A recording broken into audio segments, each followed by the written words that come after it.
सबसे पहले मैं ये जानना चाहूँगा, आप बंगाल से, जी। भोजपुरी यहाँ, हाँ। मतलब इतना लंबा सफ़र शुरू से लेकर के अभी तक का सफ़र आपका कैसा रहा?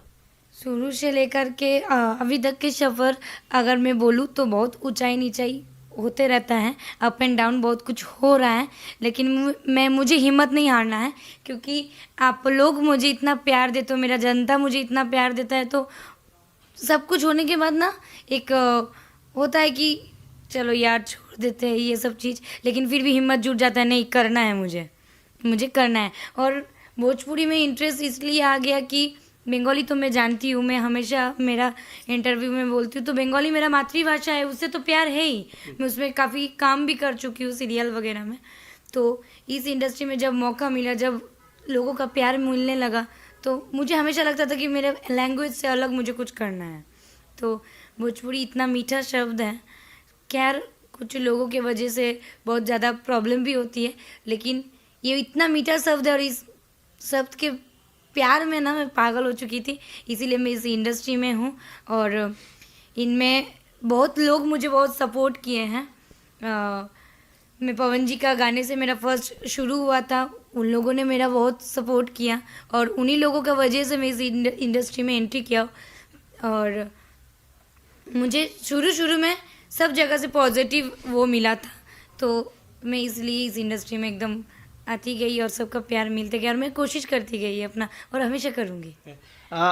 पवन जी का आपने नाम लिया, खैर पवन जी तो बड़े दिल से उनको अच्छे काम कर रहे हैं और भगवान कर वो करते रहें। एक और चीज़ मैं जानना चाहूँगा, जब आप बंगाल में काम करती थी तो अचानक आपको जब भोजपुरी का ऑफर मिला, वो भी पवन जी का, तो कैसा लगा आपको और कैसे ये ऑफर आया आपके पास? एक्चुअली बेसिकली मैं स्टेज परफॉर्मर थी। एल्बम तो भोजपुरी में कर रही हूँ, वहाँ पे सीरियल भी करती थी और स्टेज परफॉर्मर। पहले लीड रोल में आप कम आती थी, बैक रोल में ज़्यादा काम किया रोल आपने। नहीं, मैं लीड ही करती थी, लेकिन एज अ शोज मैं करती थी, जो इवेंट वगैरह, वहाँ से मेरा पहचान मतलब बिहार आना जाना, ये भोजपुरी इंडस्ट्री में जान पहचान ये होते लगा। तो मैं कोलकाता में एक दिन थी और ऐसे ही मैं कॉलेज से आ रही थी, तो उस टाइम मुझे बोला गया था कि ऐसे करना है।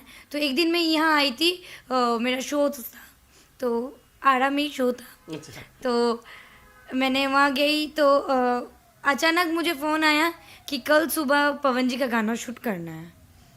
तो मैं बोली मैं भोजपुरी कैसे शूट कर सकती हूँ, मुझे तो इसके बारे में पता ही नहीं है कुछ, और कैसे यहाँ का लोग शूट करवाते हैं, यहाँ का लैंग्वेज तो मुझे उतना भी नहीं। ऐसे तो नॉर्मली हिंदी में मैं बात कर लेती हूँ कि, लेकिन अगर यहाँ के लोग, इंडस्ट्री के लोग अगर कुछ अलग तरीके से इन लोगों का अगर वो होता है तो मुझे नहीं पता। तब इतना काफ़ी ज़्यादा लोग मेरे साथ जुड़े हुए भी नहीं थे, अभी तो फैमिली बन गया यहाँ पे मेरा, तो सब भाई बहन बंधु सब लोग मिल गए, इतना जनता मिल गया। लेकिन फर्स्ट टाइम तो मैं जब शूट करने गई थी पवन जी का होली वाला गाना, फलाना वो धराइलू होलिया में, तो उस टाइम मेरा जो शूट किए थे ऋषि राज जी, तो उनको मैं भैया बोलती हूँ उसी दिन से, और आज भी मैं उनको राखी भी बांधती हूँ।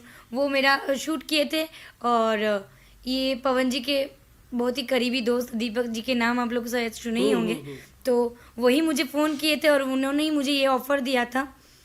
तो मैंने बोला कि दीपक जी मेरे से नहीं हो पाएगा, मैं कैसे करूँगी? तो बोले कि आप जाके देखो, आप बिल्कुल कर लोगे।